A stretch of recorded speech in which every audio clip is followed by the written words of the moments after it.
Welcome to Forum 360. I'm Mark Welfley. Thank you for joining us today for our global outlook with a local view. What do the movies Raging Bull, Captain America Winter Soldier, Major League, the TV show Third Rock from the Sun, and the upcoming Superman movie all have in common? They were all filmed in whole or in part in Northeast Ohio. Indeed, more than 300 productions, including movies, TV shows, and commercials, have been filmed in Cleveland since 2007, accounting for more than $1 billion in spending and thousands of job opportunities for people. What makes Northeast Ohio a hotbed that has caught the eye of Hollywood and other independent studios around the globe? Today we'll discuss the appeal of Northeast Ohio with Bill Garvey, president of the Greater Cleveland Film Commission. So welcome, Bill. Thank you. Appreciate it. So tell us how you got to be the president of the Cleveland Film Commission. Sure. Before we do that, those movies that you just listed are amazing movies. Some of them, although they do have a tie, like Third Rock from the Sun, so John Lithgow is from Ohio, but it hasn't filmed here per se. So we have a ton of movies, though, that we're really proud of. Deer Hunters is another one, Raging Bull. I don't know if there's so much of a tie there, but so as a location scout and a location manager, and that's how I came up through the business. I spent a 26-year career kind of traveling around the country, doing that work, finding filming locations, managing the logistics, negotiating contracts for film, TV, and then the second half of my career, I fell in love with a Cleveland girl and moved the industry here with me back in 2008. I moved here, and in 2009 we started a film tax credit that drives this business, and now there's 38 states around the country that offer film tax credits, and Ohio is fortunate enough to have one of them, and has driven that success because of that. So the second half of my career I spent location managing movies and TV shows and commercials here in Ohio, and that's a really good training ground for the job I'm currently in. So as film commissioners, we have to have relationships with studios and producers, and also municipal government as part of our work, and as well as an understanding of what exists locally for filming locations, for logistics, for vendors, crew, all the on-the-ground resources that filmmakers use to manufacture the content in this business, and that's really great transferable skill from location manager into the role of film commissioner. So a lot of film commissioners actually have a locations management and scouting background. Interesting. So what's involved in bringing a production to any place like, say, Northeast Ohio? Right, and it is a long process. A lot of the time we're grooming projects for months, if not years, before they come here, before they choose Northeast Ohio as a destination to bring business. And it's not a foregone conclusion when a story has origins in Ohio, or even filmmakers from Ohio, that it's going to film here. A lot of the time we're pursuing projects, and at any one point there's about 4,000 to 7,000 projects in development. We're pursuing projects that don't have any ties to the storyline happening in Ohio, but what Ohio does a great job of is transforming, becoming a chameleon, and representing the architecture for the story in a vast, diverse way. So that's why we've been so successful, in part because we have that flexibility, that diversity, and not just architecture. We do have really great, modern and classic architecture, but also the topography. A range of different topography, a big giant body of water, and all of that is tools that we use to go out and pitch business. So, going back to the original start of that process. So we'll find out about a story. Sometimes it's a call to a studio, to a producer. Sometimes they're calling us, and then it'll start with the script, and we break down that script. So we're analyzing the script for the major filming locations of the story in order to go out and find good representations of that locally, and then putting together a pitch that goes out to the studio or the producer. And oftentimes we're competing against 3 or 4 other states or cities for that work, and then bringing the producers and filmmakers here to take a look on the ground, and then hopefully winning that pitch. More oftentimes than not, we do win that pitch, and in the last couple years, we've been pretty successful, and to the tune of $77.8 million of direct spend on the projects, not just one project or 2, but dozens of projects over that time that come and choose Northeast Ohio and film here. That's just money spent in Northeast Ohio. Doing some research for the story here, my mind was one track with it's movies, but then when I read, it's commercials, it's short TV series, it's a bunch of other media and film opportunities that I guess I hadn't thought of before. Right. Content is content, right? So the idea behind this, the point of this, is to drive business here, to drive spending to Northeast Ohio, to Ohio in general. And that content can take many forms. Yes, it's obviously often features, and that's the biggest bang for the buck. TV, again, big bang for the buck. Hundreds of millions of dollars are spent on manufacturing TV and film over the year, to the tune of $248 billion a year. That's a big business that we're trying to go out and compete for. But it doesn't just stop there. There are many different types of content that also are beneficial economically. So think video game production. And there's transferable skills that go into both of those types of content. Theater. So a lot of the crew that works in these in motion pictures then on the off season are going and working at Playhouse Square and other theatrical plays and musicals to build out their year. So a lot of it is driven by tax credit, and it's good to be going after as much content as possible, not just limiting to just a narrow sense of what that can mean for the state. Sure. Think about a past movie, a past production of some sort, nothing in the future. What, give me a success story, like can you tell me the story of how such and such a movie came to be filmed in Cleveland, like what was involved in pulling all the levers in the back, back channel conversations and such? Well, I mean, it goes down to the pitch. So, success for us is bringing a certain superhero home, right?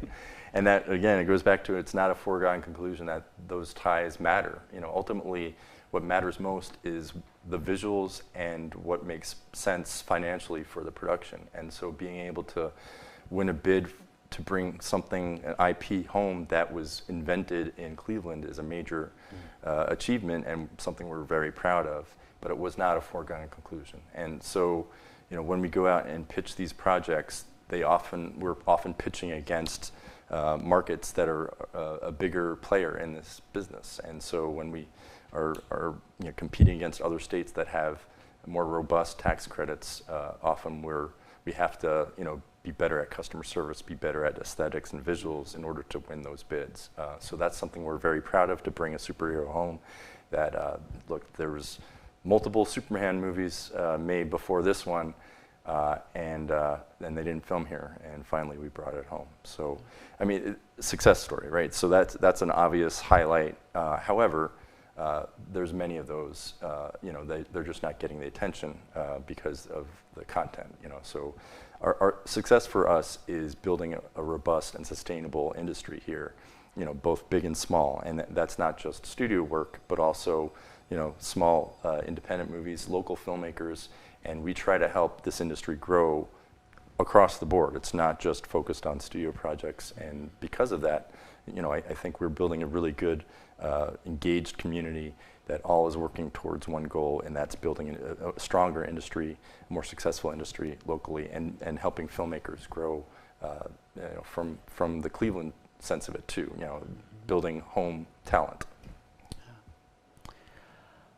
Take a movie franchise, a blockbuster franchise like the Captain America franchise. How much of the movie is is post-production special effects. You might have the background of, say, Terminal Tower or a bridge, but then you add special effects into it to make a car roll over that bridge. Mm-hmm. How much post-production is there in a blockbuster movie? Well, I mean, it depends on the movie. So, yes, superhero movies are heavy on CGI, visual effects. Mm-hmm. But frankly, VisFX has evolved and it's incorporated into every movie. I mean, realistically, even character-driven, dialogue-driven movies are using some elements of visual effects. And as visual effects, innovates and grows, and we're 20 years into it, 30 years into it, really. The next innovation is now volume virtual technology. So virtual technology is basically taking green screen, which has been used forever, sure. And then taking it to the next level where you go out into an environment and you LiDAR scan the environment, you take plate shots of the environment, and then you bring it back and you put it into a computer, and then using Unreal Engine technology, which is a video game technology based, then you transform that image so that when you're in the studio and you're projecting an image, high res, high definition image onto a giant screen, the image is actually rotating with the characters that are acting in front of that screen and lighting those actors. So it's really democratized production in a way that we just didn't have that ability 10 years ago. And you're taking that technology, and now we have it here, and you're giving us one more tool to go out and pitch production. So now you can film literally anything that is possible right here in Northeast Ohio. You can be on top of a mountain, you can be in a desert. Filming locations that were impossible to fathom and reproduced here before are now possible here at a lower cost. So this industry is changing drastically over the last 10 years. That's just one of the changes. Obviously, streaming technology has grown the demand for content.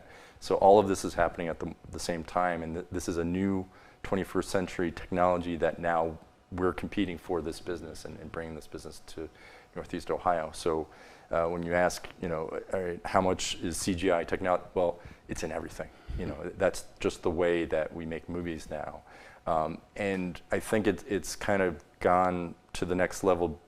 Originally it was like, wow, that's the shiny new toy, so we're going to just infuse it into everything.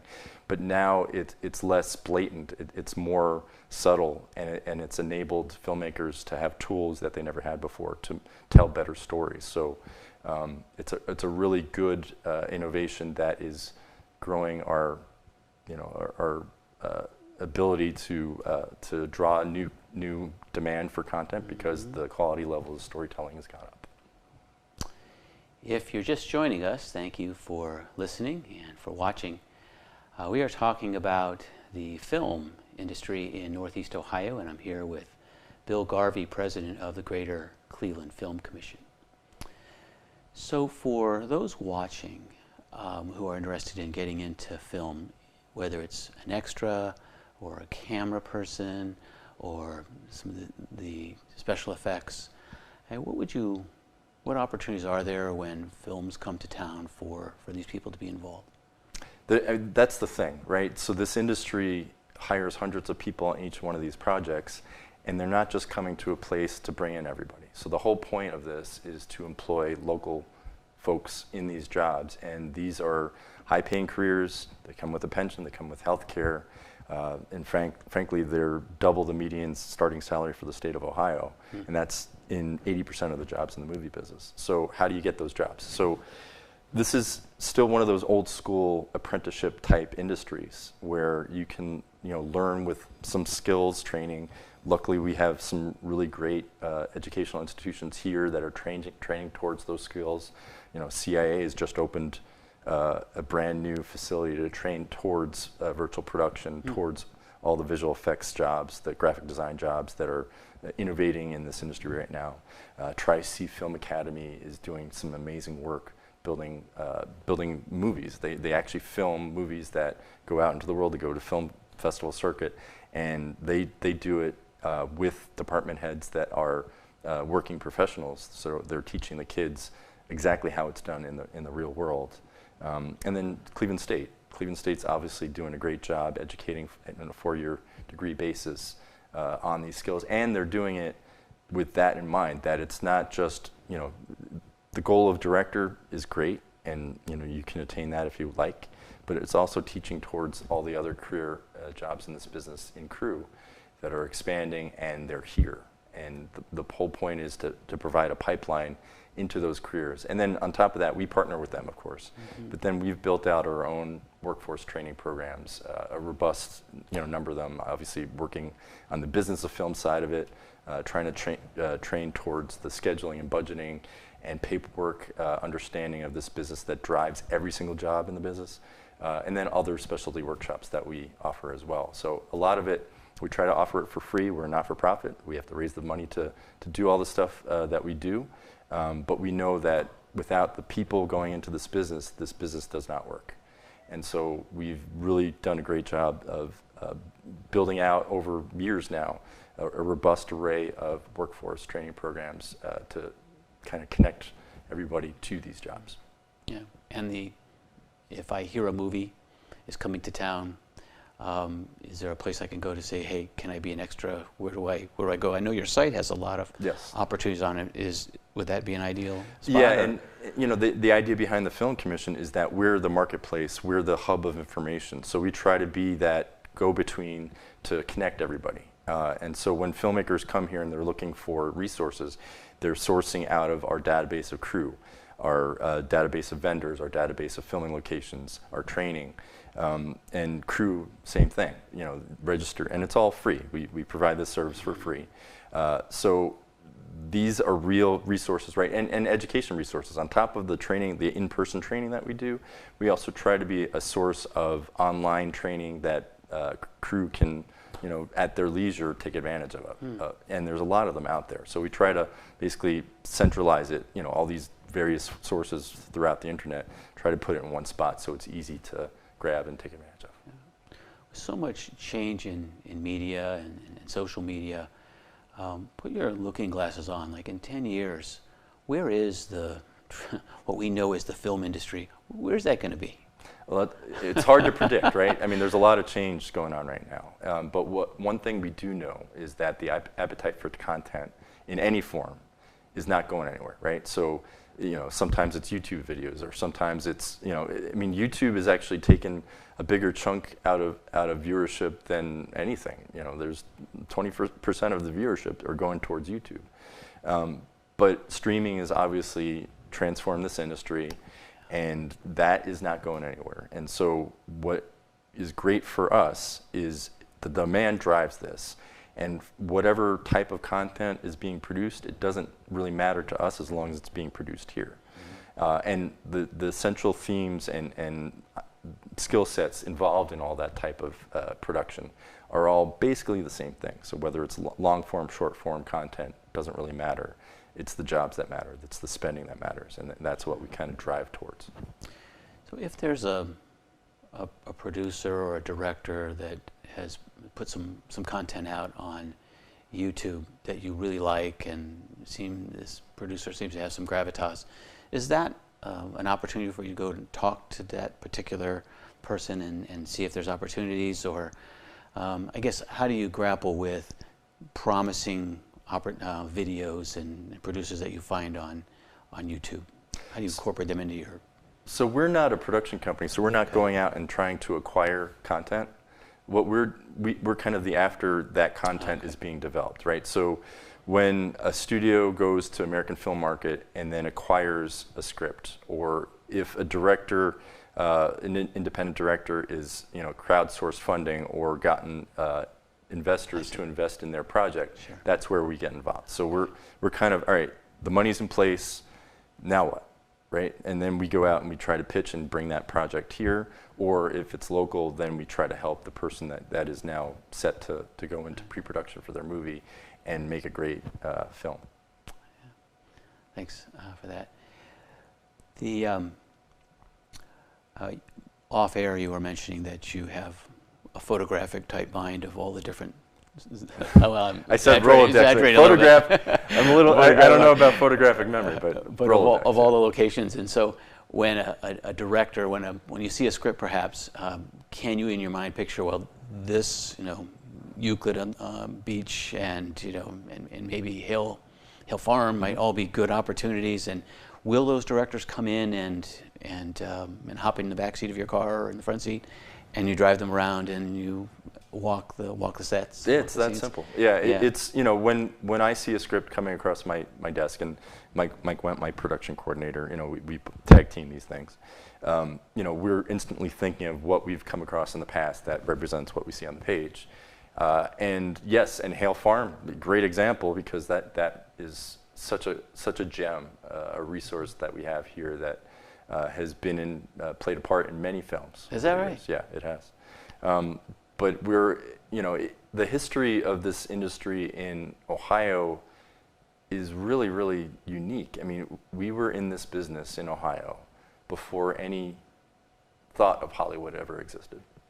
So when Thomas Edison was basically, his company was filming movies, and movies back then was a kind of a relative term because it wasn't more than 30 seconds or a minute of footage, but basically when they were filming films back in the 1890s, it was in order to sell the film camera, not to actually make money on showing the movie. So it was like an advertisement, basically. And so you've gone from back then, when filmmaking was happening in Ohio and nothing was being thought of in California yet, to then, wow, that's pretty cool. And then The Great Train Robbery, the first blockbuster hit, 1903, comes out, and then everybody's like, this has some potential, doesn't it? And so the Warner Brothers then think, wow, all right, The Great Train Robbery, this is the coolest thing I've ever seen. Let's get into the film business. And so they, open a theater in a storefront, and all of a sudden they're an exhibitor getting their films from Thomas Edison. This is all happening in 1903 in Ohio when nobody else was in this business. Mm-hmm. We've been in this business from the beginning. So a long-standing relationship in production, and my thought for this growth and what we're going to see in the future is we're now building something that's special. And it's always been here, but now with the expansion of the film tax credit, we really have the tools to make ourselves the preeminent film destination in this country. Talk a little bit about the film tax credit. What is it? When was it passed into law in Ohio? And what's next for that credit? It seems like there's a lot of competition. Most, if I was reading correctly, of the states are chasing Georgia because they have the most generous credit. Where is Ohio in this, and how does it all work? Yeah, so the tax credit was booted up in 2009, and since then, so we're 16 years into this, that's where the 300 productions happened. Mm-hmm. You had this blossoming of production happen after that. Before that, yeah, we had a film here and there every once in a while. It wasn't an industry. It wasn't something that you could really make a living off of, right? Now it's steady, and so now, and that was then, and now we've expanded it. So we're 300 productions into it. Basically 1.4 billion in economic output just in this industry, bringing money here to spend here, and now we're going to see growth. The way you mentioned, Georgia is the most. What was the word you used? Generous. Generous. Yeah. So it's not that it was the most generous. It's basically the same kind of level of tax credit across the board. But what Georgia did is they uncapped their tax credit. So in other words, all business, and we do this, the state of Ohio does this for a lot of business. We're trying to bring business in, so they offer tax credits for other industries as well. This is money that doesn't exist in Ohio until this tax credit exists. You get rid of the tax credit, then $1.4 billion goes away. It's that simple. Well, Georgia uncapped it, meaning, all right, as long as you want to bring money here, we're going to approve that tax credit for you. And so they, even just last year, they had $4.4 billion of direct spend. That's not, economic multipliers. When people talk about economics and the benefit of one industry over another, a lot of the time they're doing kind of guesstimates and calculations based on trends and what is reasonable to assume. This is actually direct spend. So all these credits, they go through a direct CPA audit that analyzes all the receipts after the fact of the spending. And after the fact, after the spending, after the CPA audits, $4.4 billion was directly spent in Georgia. Well, same thing for us. So $77.8 million that was spent here last year, that's after CPA audits analyzing exactly how much was spent. So, when you compare us to other, industries, there's a little bit of guessing going on from some other stuff, but for this, it's actually specifically analyzed. So as far as how it works, it's just a 30% rebate on what is spent here after the fact. The jobs are created, the vendors are employed, and for any one project, there's hundreds of vendors on each one. Hotels, all that stuff, all that spending has to be analyzed and confirmed before any tax rebate is given out. Thanks. I wish we had more time. This is interesting. I would like to leave you today with this famous line from Spider-Man 3, filmed in Cleveland, Ohio. Whatever comes our way, whatever battle we have raging inside of us, we always have a choice. And when it comes to making movies, TVs, commercials, and films, we hope that the choice is always Northeast Ohio. So I'd like to thank Bill Garvey from the Cleveland Film Commission, and ask each of you to listen and watch and keep your eyes and ears open in mind as well until next time on Forum 360. Forum 360 is brought to you by John S. and James L. Knight Foundation, the Akron Community Foundation, Hudson Community Television, the Rubber City Radio Group, Shaw Jewish Community Center of Akron, Blue Green, Electric Impulse Communications, and Forum 360 supporters.